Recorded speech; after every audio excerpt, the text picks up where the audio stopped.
Segunda de Corintios 8, versículos del 1 al 9.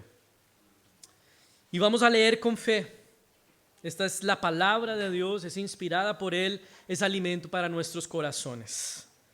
Dice así: hermanos, también queremos contarles acerca de la gracia que Dios ha derramado sobre las iglesias de Macedonia, cuya generosidad se desbordó en gozo y en ricas ofrendas, a pesar de su profunda pobreza y de las grandes aflicciones por las que han estado pasando.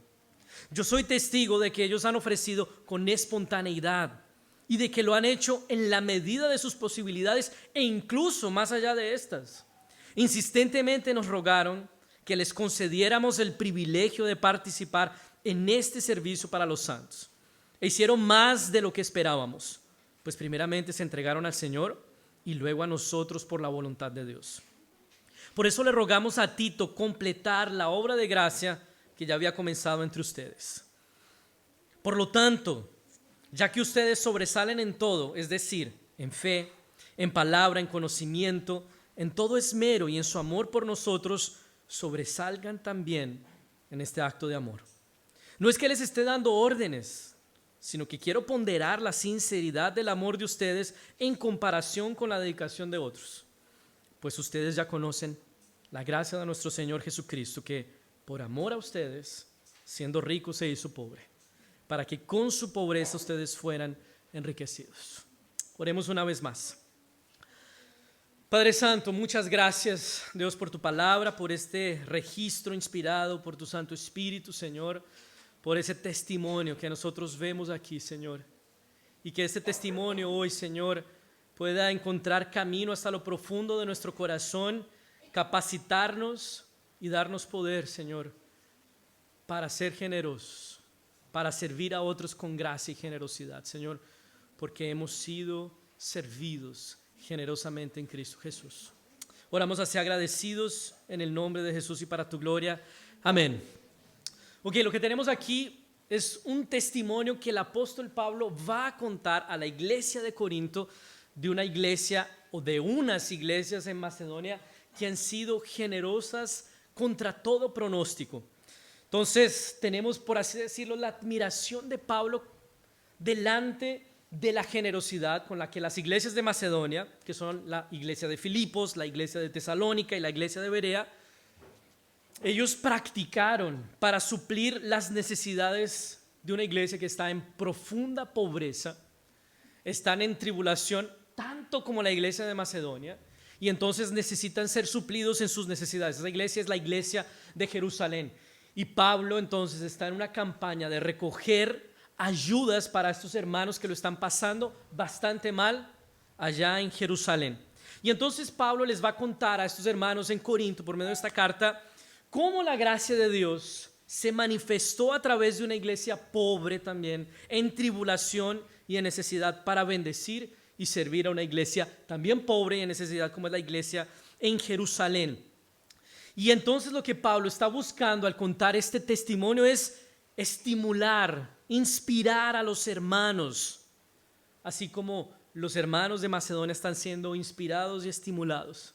Y él quiere entonces que ellos hagan lo mismo, que ellos, al tener ese ejemplo, al ver cómo la gracia de Dios está trabajando en estas iglesias, ellos puedan entonces también meterse la mano a los bolsillos y poder participar con esas ofrendas y con esa ayuda a una iglesia que lo está necesitando. Y el camino que Pablo hubiera podido tomar en esta intención de estimular a los hermanos a que participen habría sido una resolución apostólica. Esto viene allá del presbiterio de Jerusalén, todas las iglesias a meterse la mano a los bolsillos, que hay una iglesia en necesidad, vamos. Pero ese no es el camino que Pablo utiliza. Vamos a ver cuál es el camino que Pablo transita y al cual va a llevar a estos hermanos de Corinto para que ellos sirvan generosamente. Entonces lo primero que nosotros tenemos que ver está ahí en los versículos 1 y 2. Prestemos atención. Hermanos, también queremos contarles acerca de la gracia que Dios ha derramado sobre las iglesias de Macedonia, cuya generosidad se desbordó en gozo y en ricas ofrendas, a pesar de su profunda pobreza y de las grandes aflicciones por los que han estado pasando. ¿Cuál es la causa de la generosidad extraordinaria y contra todo pronóstico de las iglesias de Macedonia? Está allí. ¿Cuál? Gracia. Todo este movimiento de los hermanos de Macedonia tiene origen en la gracia de Dios. Es de Dios de quien proceden la capacidad y el corazón para servir como lo hicieron las iglesias de Macedonia. Hermanos, también queremos contarles acerca de la gracia que Dios ha derramado sobre las iglesias de Macedonia. Es por pura gracia. No es, oye, ellos están trabajando duro, cómo se han esforzado para llevar estas ofrendas a Jerusalén. No, queremos que sepan lo que la gracia ha hecho con estas iglesias. Entonces, fíjense, si el servicio, esta ofrenda, tiene origen en la gracia de Dios, eso significa que no tiene origen en nuestras posibilidades, condiciones y circunstancias, sino en la riqueza generosa de Dios. ¿Qué es lo primero que se te pasa por la cabeza cuando es necesario ayudar o servir a alguien? ¿Qué es lo primero que se te pasó por la cabeza cuando nuestro hermano Pablo Díaz solicitó ayuda para aquellos hermanos que tuvieron su casa inundada allá en Curicó? Lo primero que se le pasa a uno por la cabeza es cuánto dinero tengo en el banco. ¿De dónde saco para servir? ¿Será que sí puedo hacerlo? ¿Será que sí tengo condiciones? Lo primero que se nos pasa por la cabeza es, ¿tengo recursos para hacerlo? Pero el texto nos indica que antes que recursos necesitamos gracia de Dios. Y eso implica que todos podemos servir, no apenas los que pueden, no apenas los que tienen buenas condiciones, todos aquellos que recibimos gracia de Dios podemos servir. Fíjense cuál era la situación de las iglesias de Macedonia. Versículo 2, cuya generosidad se desbordó en gozo y en ricas ofrendas, a pesar de su profunda pobreza y de las grandes aflicciones por las que han estado pasando. La situación de Macedonia es muy difícil, muy complicada. Profunda tribulación, aflicciones, pobreza. O sea, si alguien necesita ayuda, si alguien podría decir, oye, estoy sin condiciones, era la iglesia de Macedonia. Pablo, estamos aquí sufriendo, estamos en pobreza, estamos en aflicción. Sin embargo, ellos han recibido gracia, han reconocido el favor y la generosidad del Señor sobre sus vidas. Y esta misma gracia ha hecho posible que en medio de grandes aflicciones y tribulaciones, ha hecho posible que en medio de profunda pobreza suceda algo extraordinario y sobrenatural. Primero, goce abundante en medio de la tristeza. Eso es posible por la gracia. La gracia es posible que dos realidades incompatibles puedan ser vividas al mismo tiempo. Gozo en la tristeza y generosidad en la pobreza. La gracia de Dios hace posible que afligidos puedan experimentar gozo y pobres puedan abrir las manos para bendecir a otros. Entonces necesitamos, en un primer momento, antes de revisar la cuenta de ahorros o la cuenta corriente, necesitamos fijar nuestros ojos en Cristo. Necesitamos que la gracia de Dios nos fortalezca y sustente, que nos permita experimentar gozo en medio de la tribulación, que nos permita reconocer la riqueza espiritual con la que hemos sido bendecidos en Cristo, nos permita ver que si tenemos a Cristo lo tenemos todo, y si con Él lo tenemos todo, entonces es posible que lo poco que tengamos sea en un sentido material o afectivo o de tiempo. Entonces que ese poco que tenemos pueda ser usado para bendecir a otros, porque Cristo lo es todo para mí. Porque eso no es mi todo, ese poquito al que nos aferramos, sino que Cristo es mi todo, entonces yo puedo repartir con otros y ser generoso con otros. Fíjense que si no estamos experimentando el sustento de la gracia de Dios, si estamos dejando de ver que vivimos de la gracia de Dios, de su amor, de su bondad y de su misericordia, especialmente en medio de nuestras adversidades, si no vemos más que desgracia en nuestras vidas, porque nos ha hecho falta apropiarnos cada vez más de la gracia del Señor, será muy difícil servir. Será muy difícil abrir las manos para repartir. En vez de ofrecer, vamos a demandar. En vez de entregar, vamos a tomar. En vez de servir, vamos a quejarnos de lo mal que somos servidos o que se olvidaron de nosotros. Porque estás dejando de ver la gracia y el cuidado de Dios. Estás concentrando toda tu atención en ti mismo y estás dejando de ver que el Señor te ha provisto gracia. Entonces tú vas a decir, soy yo quien necesita ser servido. Oye, soy yo quien debe ser asistido. Nadie ha pensado en mí. Me toca a mí todo solo en esta vida. Y eso es lo primero que se cuela en nuestros corazones cuando dejamos de exponer el corazón a la gracia de Dios, porque es la gracia de Dios la que testifica que en este mundo donde cada uno se cuida a sí mismo y a nadie más, somos cuidados por el propio Dios. Lo primero que necesitamos para servir a los demás es reconocer que en este mundo donde cada uno ve por sí y por nadie más, somos cuidados por el Dios todopoderoso y generoso. No hay gracia, no hay servicio sin gracia. ¿Cuál es la condición básica entonces para servir? Ya lo hemos dicho, la gracia de Dios.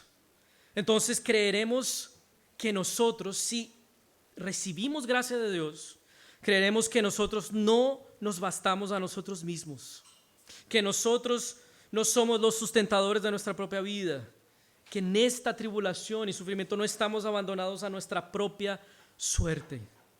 No pensaremos que si doy este poco que tengo, voy a quedar abandonado a una situación peor. ¿Por qué? Porque confiamos en la gracia de Dios y no en nuestro propio esfuerzo. Es así como piensa alguien que ve su vida sustentada por la gracia. Ve al Padre proveyendo a su Hijo para nuestra salvación. Y entonces concluye, así como Pablo en Romanos, el que no escatimó a su propio Hijo, no nos dará juntamente con Él todas las cosas.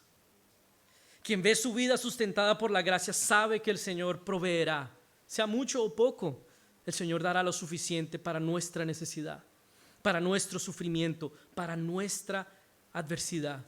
Si Él dio todo para reconciliar pecadores y enemigos consigo, ¿cuánto no dará para proveer, sustentar a aquellos que ya son sus hijos y han sido reconciliados? Entonces necesitamos gracia para servir. Dejar de apropiarse entonces de la gracia de Dios es dejar de ver que en este mundo somos cuidados por Dios. Entonces cuando sirves a otros, mi hermano, mi hermana, eres la manifestación de la gracia de Dios en la vida de esa persona. ¿Cómo es que Dios entonces está supliendo para tus necesidades o para las necesidades de otra persona? Está usando tu vida. Muchas veces nosotros pensamos que el sustento de Dios, que su provisión, estamos hablando de que la gracia de Dios nos ve que el Señor nos sustenta, nos hace ver que el Señor nos sustenta. Y si nosotros dejamos de ver eso, sentimos que estamos abandonados a nuestra propia suerte en este mundo. Entonces yo tengo que retener lo que más pueda porque soy yo y nadie más. El Señor está proveyendo por medio de otros hermanos. No sé si ya han escuchado esta historia de un hombre, de hecho es en una inundación. Se tiene que subir al techo de su casa porque la corriente de agua ya se agarró casi toda la casa. Y le llega un barco y la persona dice, no, yo estoy esperando que Dios me rescate. Por favor, venga. No, yo estoy esperando aquí que Dios haga un milagro. El barco pasa, después viene un helicóptero. Y el helicóptero, vamos, le mandan una cuerda. No, yo estoy esperando aquí que Dios me salve, haga un milagro conmigo. El tipo muere ahogado, llega al cielo y le pregunta a Dios, ¿qué pasó? ¿Por qué no me salvaste? Mi hermano, te mandé un barco, te mandé un helicóptero y no te quisiste subir a ninguno. Y muchas veces pensamos que esa provisión de Dios y ese sustento de Dios venga de maneras extraordinarias, sobrenaturales y milagrosas, cuando ellas están, por así decirlo, a la orden del día, cuando hermanos generosos que han recibido gracia nos sirven generosamente. Tú eres respuesta de Dios para un hermano también.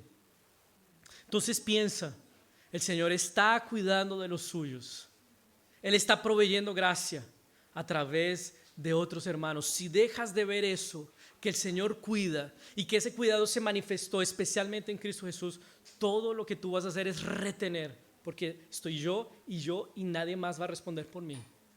Al contrario, cuando tu corazón está expuesto a la gracia generosa de Dios, tú dices, el Señor va a cuidar. Y esto poco que yo tengo, puedo usarlo para bendecir a otros. Fíjense, los hermanos de Macedonia no están esperando tener una mejor situación para poder servir. Desde su realidad, la gracia de Dios está produciendo generosidad, está produciendo servicio, está produciendo alegría. Y eso significa en un sentido que no existe condición ideal para servir, a no ser la gracia de Dios operando en nuestras vidas. Nuestra tendencia es a servir o a contribuir, sea para esta iglesia o sea para la necesidad de otros hermanos, cuando no sea posible, cuando haya tiempo, cuando haya recursos, cuando la situación no esté difícil. Mi hermano, eso es una ilusión. Porque cuando la situación cambie y se vuelva ideal, vamos a pensar en otras circunstancias ideales para comenzar a servir. Siempre va a haber cosas por cubrir, siempre van a haber compromisos por atender, siempre van a haber proyectos por financiar, agendas por cumplir. Y si no comienzas ahora a apropiarte de la gracia de Dios para servir y ser generoso con tus hermanos, siempre vas a aplazar, esperando condiciones, y es por así decirlo un horizonte móvil. Nunca llegas allá. La condición básica es la gracia de Dios, porque su gracia nos sustenta. Entonces, mis hermanos, al momento de una necesidad, antes de mirar nuestros bolsillos o situación o condiciones que tengamos, necesitamos mirar a Cristo, reconocer que en Él se nos dio gracia abundante. Entonces, antes de que revises y evalúes tus posibilidades y concluyas, en este momento no puedo ayudar, en este momento es difícil para mí, yo te invito a que ores al Señor, que pidas su gracia, que Él pueda iluminar tus ojos y tu corazón para ver el cuidado que Él está dispensando sobre tu vida hoy, para que te dé la convicción y la seguridad de que en este mundo, donde cada uno vive por sí, tú estás siendo cuidado y cuidada por un Dios generoso y amoroso. Si perdemos de vista todo esto, yo voy a retener. Yo no voy a ver condiciones en mí para servir. Yo voy a quejarme. Se olvidaron de mí. No me han servido. ¿Y cómo nos pasa esto en las iglesias? Con la frecuencia que no nos gustaría que pasara. Hermanos que solo se autoabsorben y se ensimisman y ven lo mal que está su situación y no consideran la gracia de Dios.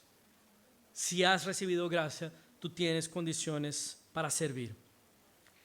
Ahora, Pablo nos va a decir cómo se mostró esta generosidad. Fíjense, versículos 3 y 4. Yo soy testigo de que ellos han ofrendado con espontaneidad y de lo que lo han hecho y de que lo han hecho en la medida de sus posibilidades, incluso más allá de estas. Insistentemente nos rogaron que les concediéramos el privilegio de participar en este servicio para los santos. Entonces fíjense que antes de ver los hermanos de Macedonia su participación en esta ofrenda a los de Jerusalén como un gasto, como un dinero perdido, ellos vieron su servicio como un privilegio, como la oportunidad de sumarse a la obra que Dios estaba realizando para suplir a su iglesia en aquella región. Estaban viendo una oportunidad de suplir a los suyos, a sus hermanos, a su familia en la fe. Estaban viendo la oportunidad de contribuir para que hermanos pudieran salir de una situación complicada. Y aquí hay algunas características, por ejemplo, espontaneidad. No son hermanos a los que hay que estar arriando para que sirvan. Son hermanos que ven en esta situación una oportunidad para ser canales por los que el propio Señor lleva su sustento y favor a otros hijos que están en necesidad. Y con insistencia, dice Pablo, nos rogaron participar de este servicio. Ellos están diciendo, Pablo, no nos dejes de fuera de esto, por favor. Queremos participar, queremos ser de bendición para nuestros hermanos. Queremos estar dentro de esto que Dios está haciendo en esas iglesias. No queremos quedarnos por fuera, queremos sumarnos. Es un privilegio. Por favor, permítenos hacer parte de lo que Dios está realizando. Y es sacrificial porque es a partir de sus posibilidades, como dice ahí, pero más allá de sus posibilidades. Ellos están en necesidad, ellos también necesitan ser asistidos, pero aún así ellos de lo poco que tienen están recogiendo. Nosotros estamos en mejor situación, ellos necesitan ahora. Entonces vamos a servir, porque esta es una obra de gracia, una cosa que el propio Dios está realizando y nosotros queremos hacer parte. Y ahí entonces Pablo va a concluir, versículo 5.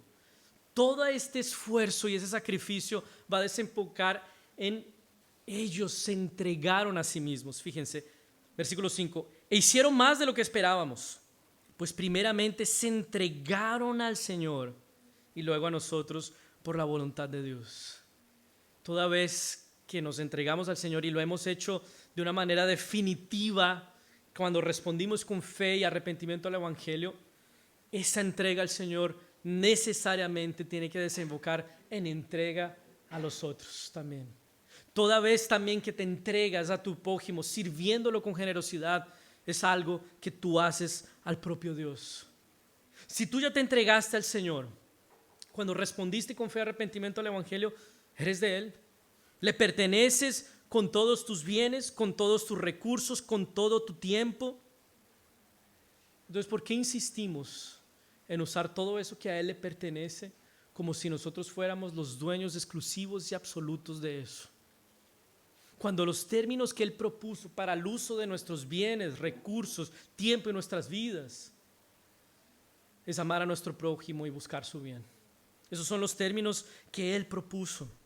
Servir a nuestro prójimo, buscar su bien, principalmente por la predicación del Evangelio, que resuelve el mayor y más grave problema, la miseria y la separación con Dios, pero también supliendo para sus necesidades más básicas. Toda vez que te entregas en servicio al prójimo, te estás entregando al Señor, y una vez que te entregaste al Señor, eso debe conducirte a entregarte a tu prójimo en generosidad, en servicio. Esos son los términos que el Señor propuso para que usemos nuestros bienes, nuestros recursos y nuestro tiempo. No vivamos en este mundo si hemos respondido con fe y arrepentimiento al Evangelio, si nos hemos entregado a Dios. No vivamos como si fuésemos dueños exclusivos y absolutos de lo que Él colocó bajo nuestro cuidado. Si Él es el dueño, Él propone los términos. Y en la medida en que nosotros usemos todo esto en los términos que Él propuso, vamos a ser buenos mayordomos.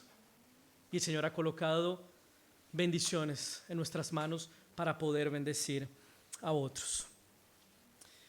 Ahora fíjense en el versículo 7.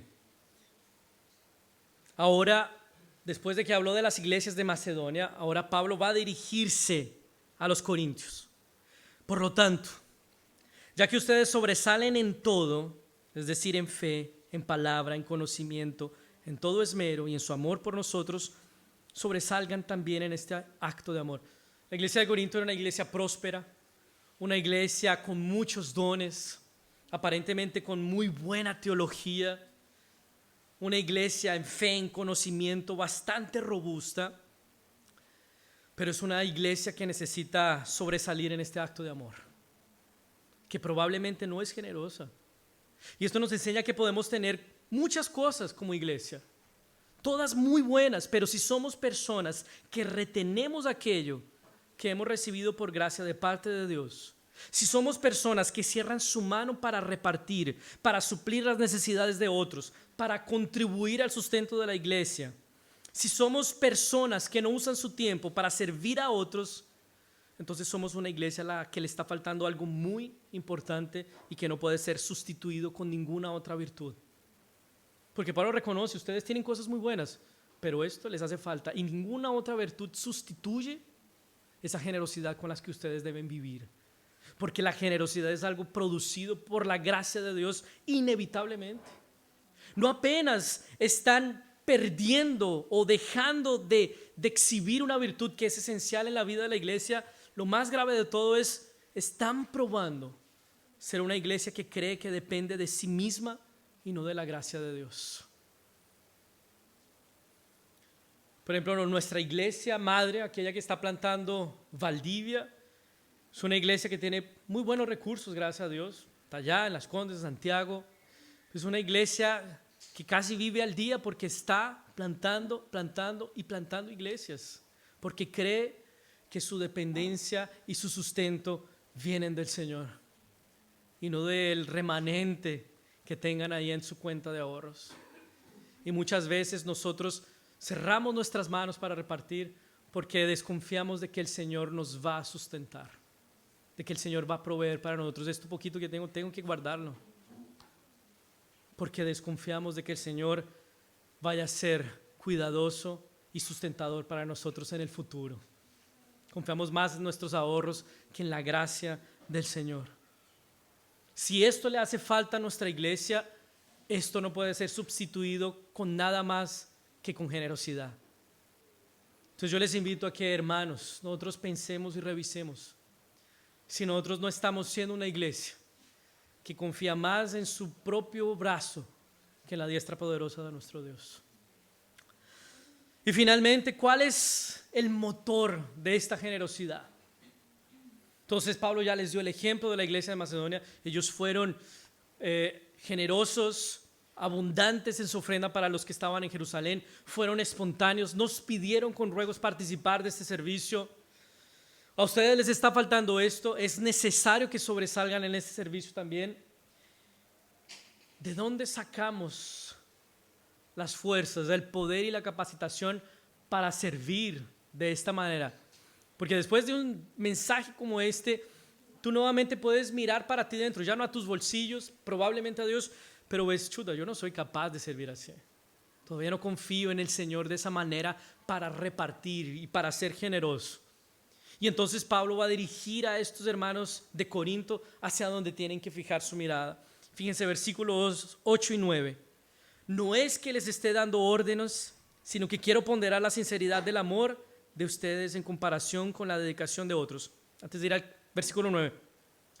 Pablo podría haber exigido la ofrenda a los corintios, como yo les dije anteriormente. Podría haber sancionado una ley o haber dictado resolución. Todas las iglesias ahora son obligadas a ofrendar para los que están en Judea. Le pudo haber dicho, ustedes tienen mucho, los judíos tienen poco, entonces tienen que dar.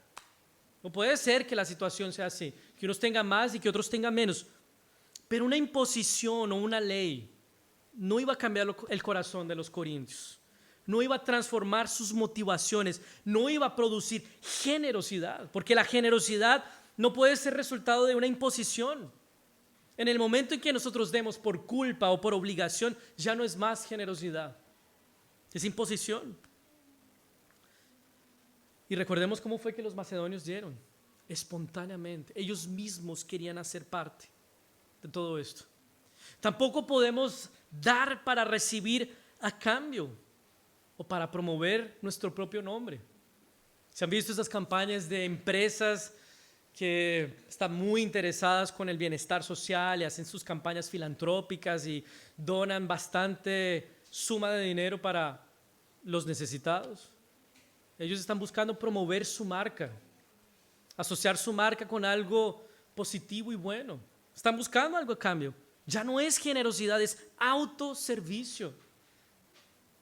Si algo necesitamos tener claro, mis hermanos, es que la generosidad no promueve nuestro beneficio, promueve el beneficio del otro.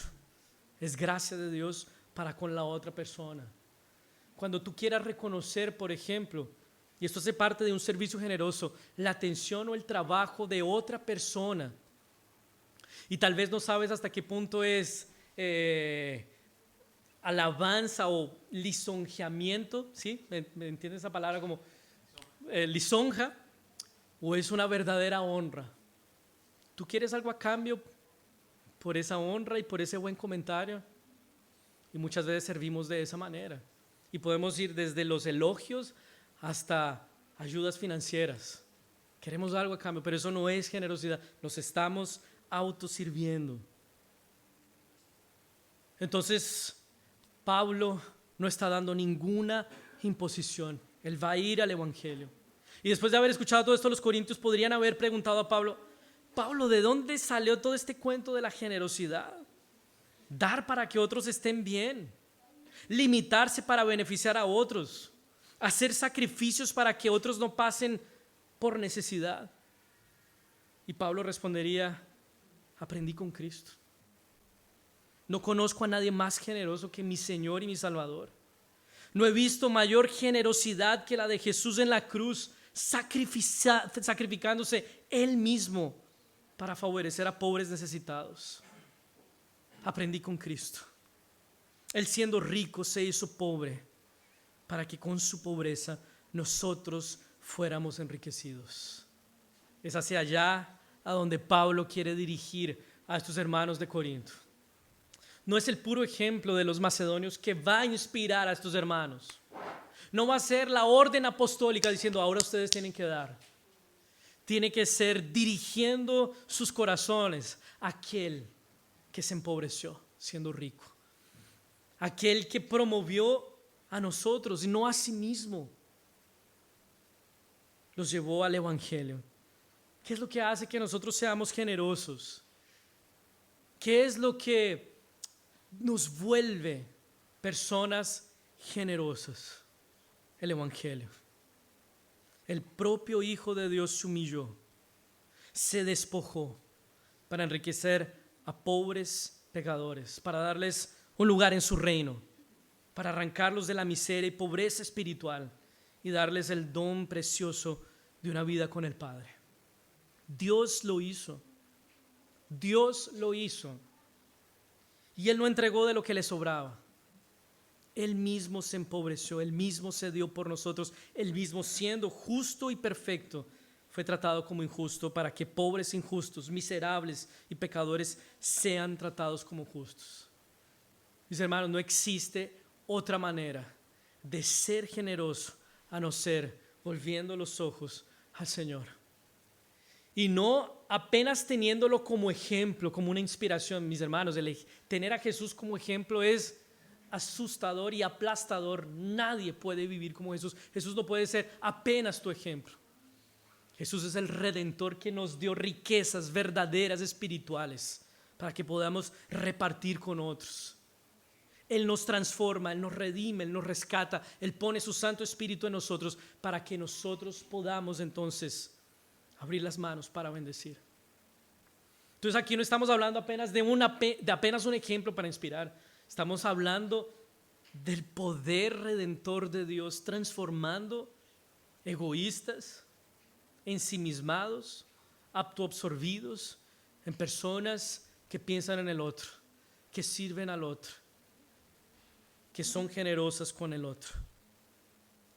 ¿Por qué? Porque han visto en Jesús que el propio Dios es por ellos. No están ellos solos en este mundo. No están ellos por ellos mismos. Dios es por ellos. Jesús, siendo en forma de Dios, y esa es la mayor prueba de que Dios es por nosotros. Jesús, siendo en forma de Dios, no estimó el ser igual a Dios.